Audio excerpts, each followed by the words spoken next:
ഇടുക്കി അടിമാലി ടൗണിൽ തെരുവുനായ ശല്യം രൂക്ഷമാകുന്നു. രാപ്പകൽ ഭേദമില്ലാതെ കൂട്ടമായി ഇറങ്ങുന്ന തെരുവുനായ്ക്കളെ ഭയന്നാണ് ആളുകൾ ടൗണിൽ സഞ്ചരിക്കുന്നത്. രാത്രികാലത്ത് നായ്ക്കൾ വാഹനങ്ങൾക്ക് കുറുകെ ചാടുന്നതും കാൽനട യാത്രക്കാർക്ക് നേരെ കുരച്ചു ചാടുന്നതും പതിവാണ്. സംസ്ഥാനത്തിന്റെ വിവിധ ഭാഗങ്ങളിലെന്ന പോലെ അടിമാലി ടൗണിലും തെരുവുനായ ശല്യം വർദ്ധിക്കുകയാണ്. രാത്രികാലത്താണ് നായശല്യം രൂക്ഷമായിട്ടുള്ളത്. രാത്രികാലത്ത് ടൗണിൽ ഏറ്റവും അധികം ആളുകൾ വന്നു പോകുന്നത് സെൻട്രൽ ജംഗ്ഷൻ ഭാഗത്താണ്.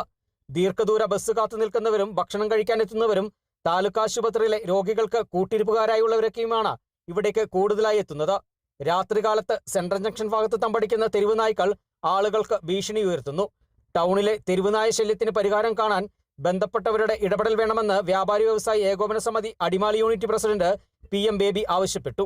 ഗവൺമെന്റ് നിർദ്ദേശപ്രകാരം വന്ധീകരിക്കലും അല്ലെങ്കിൽ ഇതിനെല്ലാം പിടിച്ച് ഷെൽട്ടറിലാക്കലും എല്ലാമാണ് നടപടികൾ. അത്തരം നടപടികൾ സ്വീകരിക്കാനുള്ള ബാധ്യത പഞ്ചായത്തുകൾക്കുണ്ട്. അല്ലെങ്കിൽ ഇതിനെ ഏതെങ്കിലും തരത്തിൽ പഞ്ചായത്തിന്റെ അധികാരം ഉപയോഗിച്ച് ഇതിനെ കൊന്നുകളയാനുള്ള നിലപാട് സ്വീകരിക്കണം. ടൗണിൽ രാത്രികാലത്ത് കൂട്ടമായി നടക്കുന്ന തെരുവുനായ്ക്കൾ വാഹനങ്ങൾക്ക് കുറുകെ ചാടുന്നതും കാൽനട യാത്രികർക്ക് നേരെ കുരച്ചു ചാടുന്നതുമൊക്കെ പതിവാകുകയാണ്. മാർക്കറ്റ് ജംഗ്ഷനിലും ബസ് സ്റ്റാൻഡ് പരിസരത്തുമെല്ലാം തെരുവുനായ്ക്കൾ സ്വൈര്യവിഹാരം നടത്തുന്നുണ്ട്. കൂട്ടമായി നടക്കുന്ന നായ്ക്കളെ തുരത്തി ഓടിക്കാൻ ശ്രമിച്ചാൽ അവ കൂടുതൽ അപകടകാരികളായി ആക്രമിക്കാൻ ശ്രമിക്കുന്ന പ്രവണത ഉണ്ടാകുന്നു. നായ്ക്കൾ പെറ്റുപെരുകിയതോടെ രാത്രികാലത്തും പുലർച്ചെയും അടിമാലി ടൗണിലെത്തുന്നവർ വലിയ ബുദ്ധിമുട്ടാണ് അനുഭവിക്കുന്നത്. Bineesh Antony, Kerala vision news, Idukki.